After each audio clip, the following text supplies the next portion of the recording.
This is Leviticus chapter 23 with commentary. This chapter is going to be covering all of God's festivals, which means it's party time in the most holy way possible, of course. So, that's what the whole chapter is covering, just all of God's holy festivals. A few you may have heard of before, and we'll be talking about a little bit of them as we go through. So, if you haven't caught up on all of our videos yet, there's a lot to cover. Go check those out and then come back and we'll get this party started. And the Lord spake unto Moses, saying, Speak unto the children of Israel, and say unto them concerning the feasts of the Lord, which ye shall proclaim to be holy convocations, even these are my feasts. 6 days shall work be done, but the 7th day is the Sabbath of rest and holy convocation. Ye shall do no work therein. It is the Sabbath of the Lord in all your dwellings. These are the feasts of the Lord, even holy convocations, which ye shall proclaim in their seasons. In the 14th day of the first month at even is the Lord's Passover. And on the 15th day of the same month is the feast of unleavened bread unto the Lord. 7 days ye must eat unleavened bread. In the first day ye shall have an holy convocation. Ye shall do no servile work therein. But ye shall offer an offering made by fire unto the Lord 7 days. In the 7th day is an holy convocation. Ye shall do no servile work therein. And the Lord spake unto Moses. Let's stop right there before we keep going. A lot to cover already. First, he mentioned the Sabbath, which was literally like one day every week for them. So, as much, just to make this clear, as much time as the people of Israel were working, farming, ministering, doing all sorts of labor, they seemed to be spending almost as much time resting and celebrating God and giving Him praise and giving Him offerings. So, just talking about the Sabbath, that was once every week, 6 days of work, and then the seventh day you did nothing, which means by the 7th day you needed to prepare to make sure you had everything you needed so that you would be doing no work on the Sabbath day. On the Jewish calendar, that is understood now to be Saturday. Saturday in the evening, I believe, is officially the beginning of the Sabbath. But we Christians normally take that day during Sunday because it's the Lord's Day. That's the day we have selected to, spend time going to church. Um, and of course, that's not something all of us are able to do depending on the job that we have. Like maybe we're not able to go to church in the morning because our work schedule demands we work on Sunday. Obviously, businesses in the United States and other parts of the world aren't always considering holy days that certain belief systems, consider and whatnot. But we try our best to pick a day and dedicate it to the Lord usually. And personally, I'm not sure if it matters incredibly which day of the week specifically it is, considering at this time that obviously their calendar was different than ours. What we're using right now is the Gregorian calendar, which was developed by Jesuit priests. This was long after the death and resurrection of Jesus, so they had their own calendar going on here. I think what God wants us to do, though, in a general sense, is to find time, pick a moment in our time to put down what we're doing and really just put our focus on Him. Because obviously we have to work. Work's not optional. Work is a good thing. Work is a godly thing. But we need to be taking time out also just to dedicate ourselves to the Lord, to not be distracted by labor. Because while labor is good and it puts food on the table and it puts money in our pockets, it's also it also has the potential to be a distraction. Anything can be a distraction from God, even work. Yes, you can worship your job. And it's very important to God that even while that you're working, that you're keeping Him at the center of everything. So we've already started going through some of these festivals that He has, and what you'll notice is that there are long periods of time where there is no work involved. If we look at if we look at what was already mentioned, he brought up the Pentecost, which, as we know, is the holy day that commemorates when the plagues were happening in Egypt, and the final plague that would kill the firstborn in Egypt was spared from the people of Israel because they killed a lamb and painted the blood on the doorframe. And so when the spirit of death came, it passed over the houses of the people of Israel. So that's why it's called the Passover. In the same way, when we apply the lamb's blood, that is the blood of Christ, to our hearts and to our lives, we are also spared from death, eternal death, and we're granted eternal life. So, in that same way, the Passover happens for us Christians as well. Obviously, it's a different thing, but one, the first Passover was certainly in reference to the Passover that happens for us spiritually. So, it is a day worth remembering for, I would say, all people who believe, not just for the Jewish people. And I'm certain that there isn't a Jewish person out there who would exclude anyone from celebrating the Passover. It's not really something that anyone who isn't Jewish celebrates in the literal sense that they would, but it is a moment worth remembering and a moment worth thanking God for. And then right after that is the Feast of Unleavened Bread, which goes for 7 days.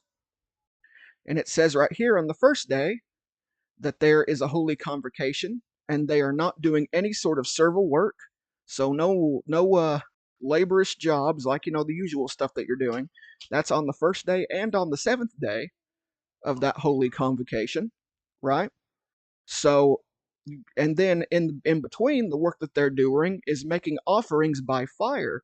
So we're talking about a whole week that's pretty much only dedicated to God without doing any sort of the other work that they would normally be doing.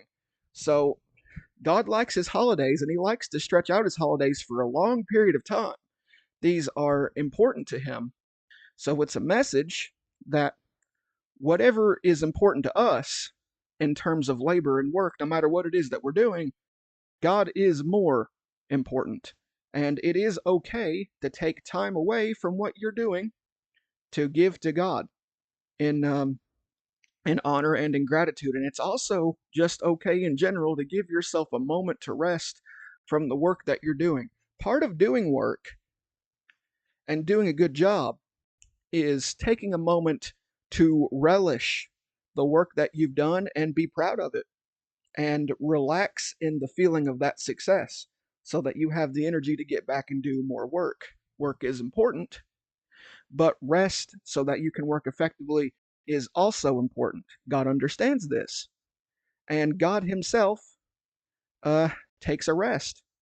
It says, obviously, the initial idea of this 6 days of work and then a seventh day of rest is in reference to the creation, which happened there, where God works 6 days and on the seventh day He rests. Now, I'm under the personal belief that we're in the midst of those 6 days of creation as we speak, but I won't get into that in the moment because we're kind of focused on these festivals. But just in reference, God doesn't really expect anything from us that He wouldn't do Himself, and the things that God does, He expects from us. So if God does it, we should do it too. It's okay to take rest and to honor God with the results of our labor. So let's keep going. Day ye shall have an holy convocation, ye shall do no servile work therein, but ye shall offer an offering made by fire unto the Lord 7 days. In the seventh day is an holy convocation, ye shall do no servile work therein.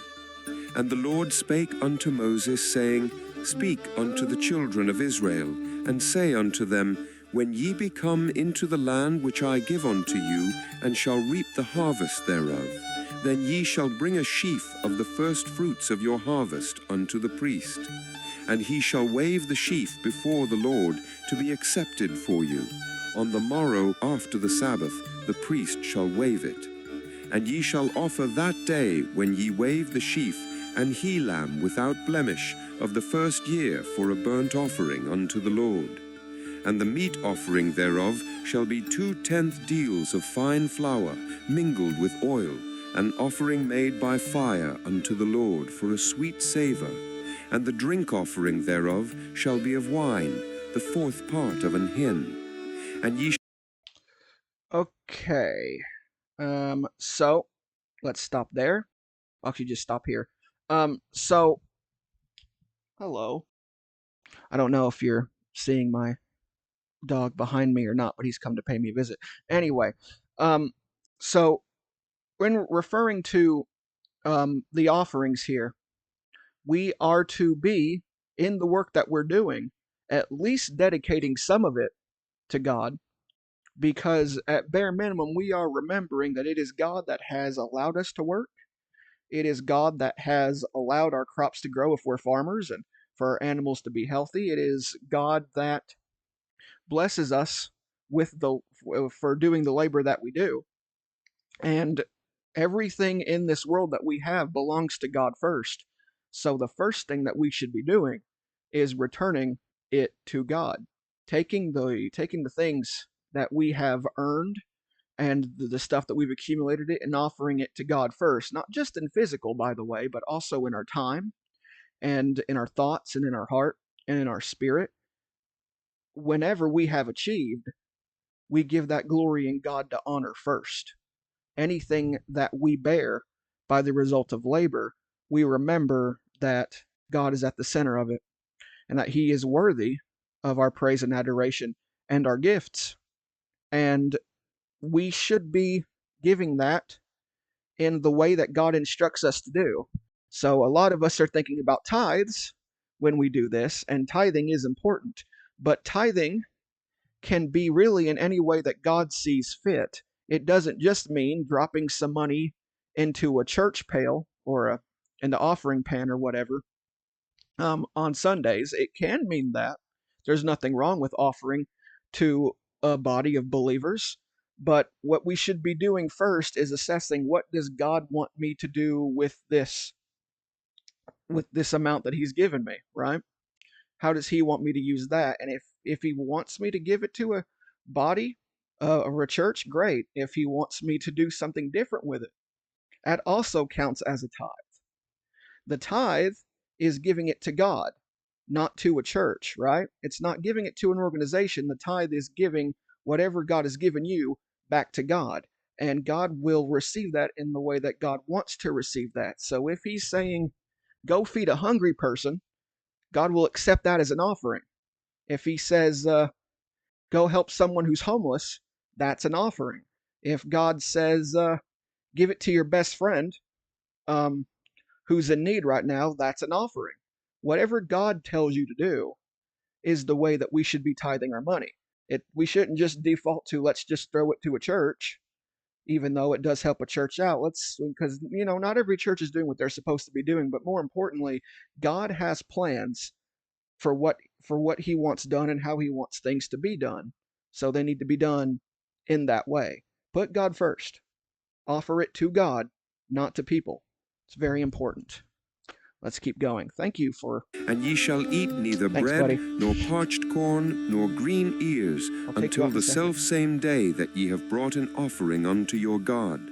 It shall be a statute forever throughout your generations in all your dwellings. And ye shall count unto you from the morrow after the Sabbath, from the day that ye brought the sheaf of the wave offering. 7 Sabbaths shall be complete. Even unto the morrow after the 7th Sabbath shall ye number 50 days. And ye shall offer a new meat offering unto the Lord. Ye shall bring out of your habitations 2 wave loaves of 2/10 deals. They shall be of fine flour. They shall be baken with leaven. They are the first fruits unto the Lord. And ye shall offer with the bread 7 lambs without blemish of the first year, and 1 young bullock, and 2 rams. They shall be for a burnt offering unto the Lord, with their meat offering and their drink offerings, even an offering made by fire of sweet savour unto the Lord.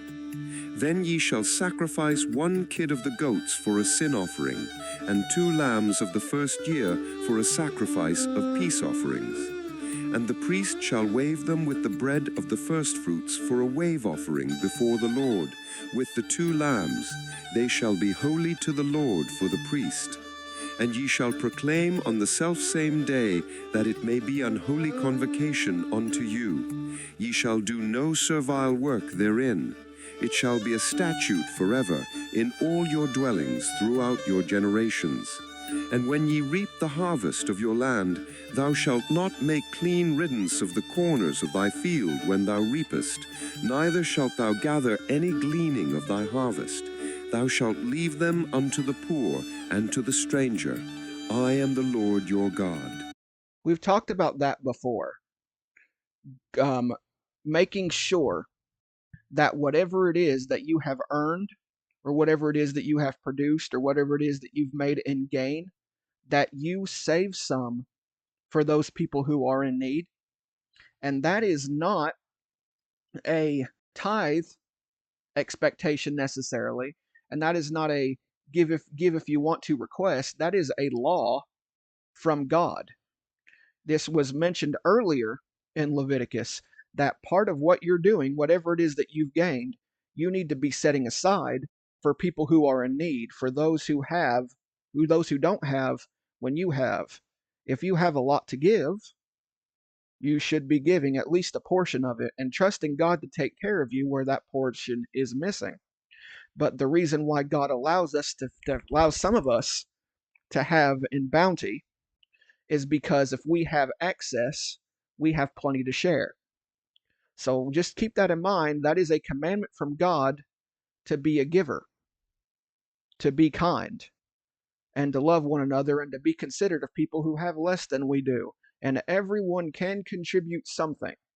This isn't just a message for wealthy people. If God has given you anything, He's probably given you an ability to share somewhat. Be willing and happy to serve God with what it is that He's given you. And if you do that, He'll be sure to give you more because He knows what you're going to do with it. Right? The best way to lose blessing and to lose prosperity is to cling to it so tightly that you do nothing good with it. God will bless those who are willing to bless other people. That is what He promises. And it's written right here in His law. So just remember, this is not a request, and it's not a do it if you want to sort of thing. This is a demand. This is the law of the Lord. This is in Leviticus. This is the law. Let's keep going. And to the stranger, I am the Lord your God. And the Lord spake unto Moses, saying, Speak unto the children of Israel, and say unto them, In the 7th month, in the first day of the month, shall ye have a Sabbath, a memorial of blowing of trumpets, and holy convocation. Ye shall do no servile work therein, but ye shall offer an offering made by fire unto the Lord. And the Lord spake unto Moses, saying, Also on the 10th day of this 7th month there shall be a day of atonement. It shall be an holy convocation unto you. And ye shall afflict your souls, and offer an offering made by fire unto the Lord. And ye shall do no work in that same day, for it is a day of atonement, to make an atonement for you before the Lord your God. For whatsoever soul it be that shall not be afflicted in that same day, he shall be cut off from among his people. And whatsoever soul it be that doeth any work in that same day, the same soul will I destroy from among his people. You shall do no manner of work. It shall be a statute forever throughout your generations in all your dwellings. It shall be unto you a Sabbath of rest, and ye shall afflict your souls. In the 9th day of the month at even, from even unto even, shall ye celebrate your Sabbath. And the Lord spake unto Moses, saying, Speak unto the children of Israel, saying, The 15th day of this 7th month shall be the feast of tabernacles for 7 days unto the Lord. On the first day shall be an holy convocation. Ye shall do no servile work therein. 7 days ye shall offer an offering made by fire unto the Lord. On the 8th day shall be an holy convocation unto you, and ye shall offer an offering made by fire unto the Lord. It is a solemn assembly, and ye shall do no servile work therein.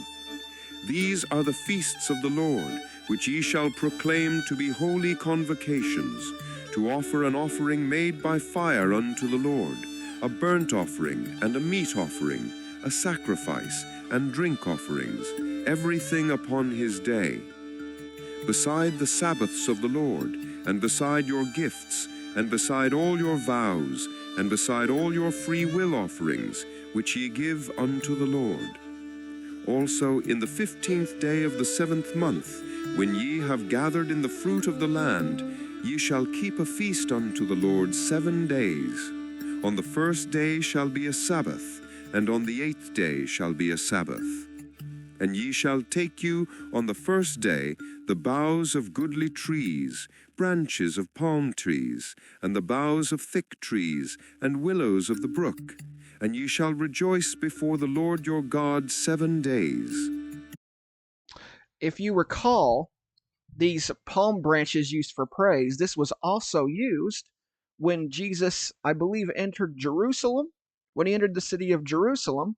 And this was this was a moment before he was going to be arrested and then crucified. When he walked into Jerusalem, there were people with palm leaves, and they were waving them and singing Hosanna. They were praising God as Jesus was walking through and laying the palm leaves on the ground before him. So this is in that same day, these festivals. So and this is very important because Jesus's death and resurrection was very much in correlation with all of these festivals. There was the palm leaves of praise that happened on that particular day, and then the night Jesus was betrayed was on the Passover. It was during the Passover. The Last Supper was the Passover meal, and then he resurrects afterward. But Jesus' death and resurrection and his correlation to his holiness was very much in line with what was happening in these festivals. So all of this is very much a reference to Christ, and these are foreshadowing the events that would happen during Jesus' lifetime in the last days of his lifetime. So very interesting and important stuff to keep note of. And you shall keep it a feast unto the Lord 7 days in the year. It shall be a statute forever in your generations. Ye shall celebrate it in the 7th month. Ye shall dwell in booths 7 days. All that are Israelites born shall dwell in booths. That your generations may know that I made the children of Israel to dwell in booths, when I brought them out of the land of Egypt. I am the Lord your God. And Moses declared unto the children of Israel the feasts of the Lord. So that covers all the festivals and such, and some very important things to keep note of. So that's going to end our analysis video here. So that covers this chapter's commentary video. It was all good fun. As you can tell, I've got a very impatient puppy over here. So I'm going to end this quickly so I can take him out. I know you got to go. Okay. So thank you all for watching and listening. Subscribe and hit like if you liked it. Comment your thoughts, all of that good stuff. And I I did note where I mistook Pentecost for Passover, just the wrong word usage there. My apologies. Anyway, got nothing else to say for you. So God bless and go in peace.